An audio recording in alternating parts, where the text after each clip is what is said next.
Assalamualaikum warahmatullahi wabarakatuh. Selamat pagi, salam sejahtera untuk kita semua. Perkenalkan, kami dari kelompok 4 pada mata kuliah Psikologi Komunikasi. Pada kesempatan kali ini, kami akan menjelaskan sedikit mengenai program studi Psikologi Islam. Semoga dengan mendengar penjelasan dari kami ini dapat memunculkan semangat serta minat teman-teman semua untuk mengambil program studi Psikologi Islam. Psikologi Islam telah banyak dimanfaatkan pada sektor kehidupan manusia, seperti pada bidang pendidikan, kesehatan, psikoterapi, industri, dan lain sebagainya. Seperti misalnya adanya ceramah agama pada perusahaan guna mengingatkan para buruh agar tidak melakukan perbuatan yang tidak baik. Psikologi agama juga bermanfaat sebagai pembangkit perasaan dan kesadaran beragama serta pembinaan moral dan mental keagamaan manusia. Berikut adalah beberapa manfaatnya. Manfaat yang pertama, menanamkan cara berpikir positif.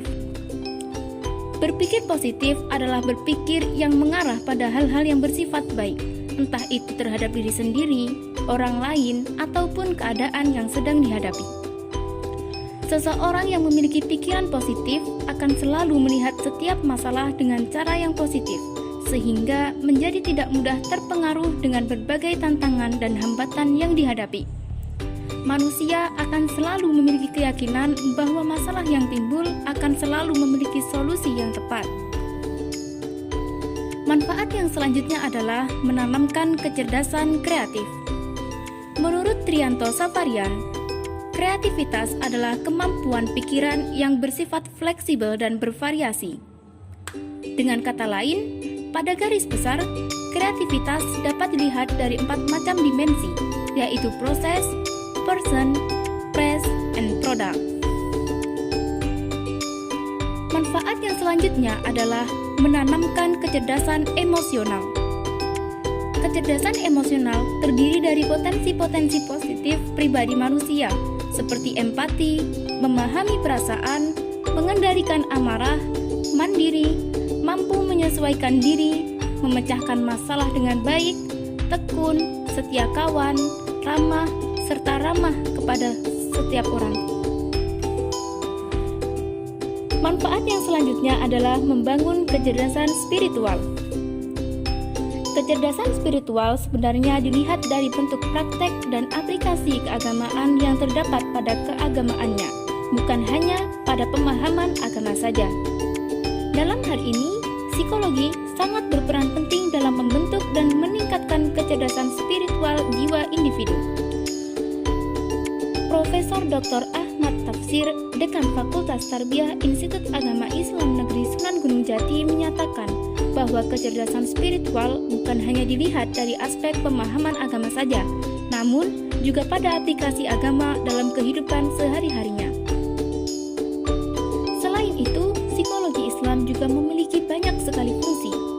Di antaranya, fungsi edukatif, fungsi penyelamat, fungsi perdamaian, fungsi sosial kontrol, fungsi memupuk solidaritas, dan juga fungsi transformatif. Fungsi edukatif. Secara yuridis, agama berfungsi untuk menyuruh perintah Allah dan tidak melakukan larangan Allah guna mengarahkan bimbingan bagi penganutnya agar terbiasa melakukan hal-hal yang baik menurut ajaran agama Allah. Kemudian fungsi penyelamat. Psikologi Islam juga berfungsi sebagai penyelamat. Artinya, dalam psikologi Islam juga terdapat penjelasan mengenai 2 alam, yaitu dunia dan akhirat, di mana kedua hal itu harusnya diyakini oleh setiap manusia. Berkomunikasi dengan ajaran agama diantaranya adalah mempersatukan diri kepada Tuhan dan melakukan pembebasan dan pensucian diri. Kemudian fungsi perdamaian. Dalam psikologi Islam, seseorang juga bermanfaat untuk mencapai manfaat relaksasi bagi jiwa dan kedamaian batin dari aspek tuntunan agama, di mana rasa bersalah dan berdosa dapat hilang dari batin apabila manusia telah menebus dosa atau kesalahan dengan bertaubat. Kemudian fungsi sosial kontrol. Psikologi Islam bertujuan sebagai social control dalam tuntunan baik itu secara pribadi ataupun kelompok, yang berfungsi sebagai norma-norma kehidupan agama, sehingga agama menjadi pengawas baik secara individu maupun berkelompok. Selanjutnya, fungsi memupuk solidaritas. Penganut agama Islam juga secara psikologis memiliki kesamaan kesatuan iman dan kepercayaan. Rasa kesatuan tersebut menimbulkan solidaritas, baik secara individu maupun secara berkelompok. Psikologi Islam juga berfungsi sebagai pembinaan persaudaraan yang kokoh yang dapat diwujudkan dalam sikap saling menghargai antar sesama manusia. Yang terakhir, fungsi transformatif. Psikologi Islam juga berperan sebagai metode atau cara menghilangkan kebiasaan buruk untuk merubah kehidupan seseorang atau kelompok. Merubah kehidupan seseorang atau kelompok menjadi kehidupan baru sesuai dengan agama Islam yang kita anut. Kehidupan baru tersebut tentunya berdasarkan ajaran agama Islam yang dapat menegakkan kesetiaan kepada adat dan norma yang kita anut. Demikian tadi di antara manfaat dan juga fungsi psikologi Islam dalam kehidupan sehari-hari.